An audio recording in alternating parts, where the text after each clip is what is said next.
Welcome to অগ্রগতি Anjana's kitchen and blog. নমস্কার, অগ্রগতি অঞ্জনার কিচেন অ্যান্ড ব্লগে সকলকে জানাই স্বাগত।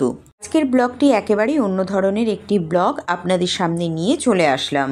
আপনারা হয়তো দেখে বুঝতেই পাচ্ছেন আমি রেডি হয়ে কোথাও যেন বেড়াতে চলেছি। না, আমি বেড়াতে যাচ্ছি না, আমার হাজবেন্ডের চক্ষু অপারেশনের জন্য আমি খুব সকালে বেরিয়ে পড়েছি গাড়ি করে ব্যারাকপুরের উদ্দেশ্যে। এতটাই সকাল ছিল যে দোকানপাটার সবই দেখতে পাচ্ছেন যে কোনো কিছুই কিন্তু খোলেনি। কিছু করার নেই, সকালে এই কারণেই বেরোতে হয়েছিল আমাদেরকে, কারণ সকাল 8টার সময় চোখ অপারেশন হবে, ওটিতে ঢুকিয়ে দেবে। আর সেই কারণেই এত সকালে উঠে আমাদের রানাঘাট থেকে ব্যারাকপুরের উদ্দেশ্যে খুবই তাড়াতাড়ি আমাদের তৈরি হয়ে রওনা দিতে হয়েছিল। তো আমরা একদম চলে এসেছি এবার, যেটা হচ্ছে রানাঘাটের মেন ফটক বলাই যেতে পারে, একদম রেল লাইন। এটা ক্রস করে গেলেই রানাঘাটের বাউন্ডারি শেষ, শুরু হয়ে যাবে একটি অন্য স্টেশন।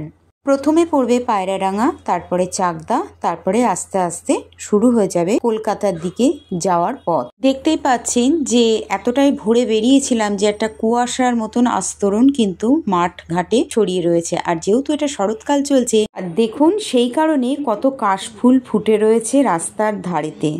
এত সুন্দর লাগছিল, তার ছবি না তুলে থাকতে পারি, তাই আপনাদের সঙ্গে শেয়ার করার জন্য কিছু কাশফুলের ছবিও তুলে নিলাম।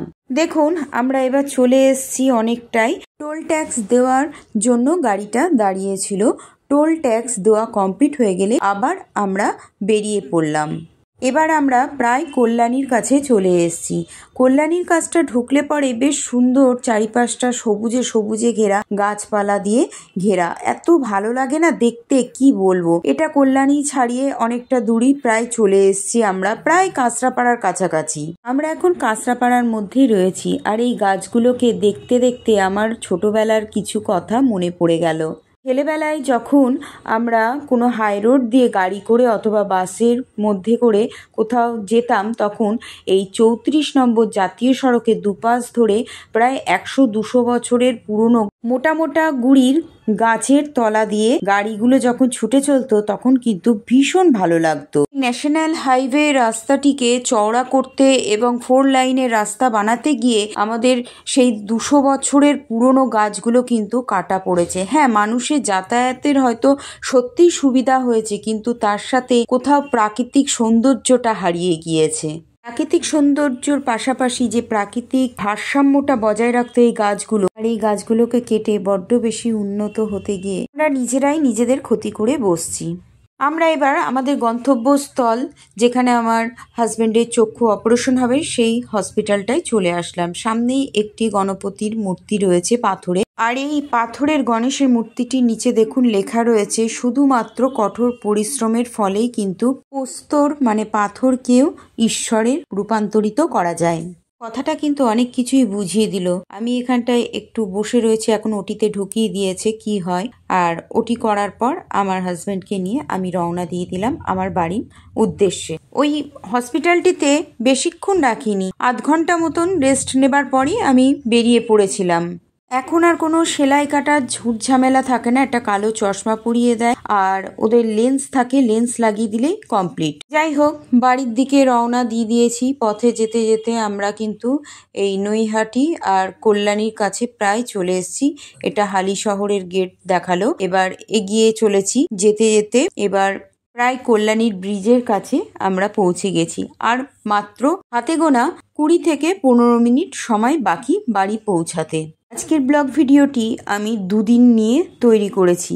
এরপরে রয়েছে আমার কুটকুটি, অর্থাৎ আমার যে পোষ্য মেয়েটি আছে, তার জন্মদিন হচ্ছে 10 তারিখ, তারও কিছু ভিডিও ফুটেজ রয়েছে। তো আমরা দেখুন পৌঁছে গেছি। এটা রানাঘাট 4 মানে গির্জা, এটা রানাঘাটের সব থেকে বড় গির্জা। রানাঘাটে আরো 2-3টে গির্জা আছে। একটা আছে ব্রিটিশের আমলে, রানাঘাটে কিছুকাল ব্রিটিশরা ছিল, তারাই তৈরি করেছিল। এবার আমি আমার বাড়ির সামনে চলে এসেছি, আমার বাড়ি পৌঁছে গেছি। বাড়ি পৌঁছে গিয়ে এই যে আপনাদের দাদা, যারা আপনারা অনেক জিজ্ঞাসা করেছেন দাদা কেমন আছে, দাদা ভালো আছে, এবং দাদার জন্য যারা অনেক শুভকামনা জানিয়েছেন তাদেরকে জানাই অসংখ্য ধন্যবাদ। এবার আমার মেয়ের জন্মদিনেতে চলে আসলাম।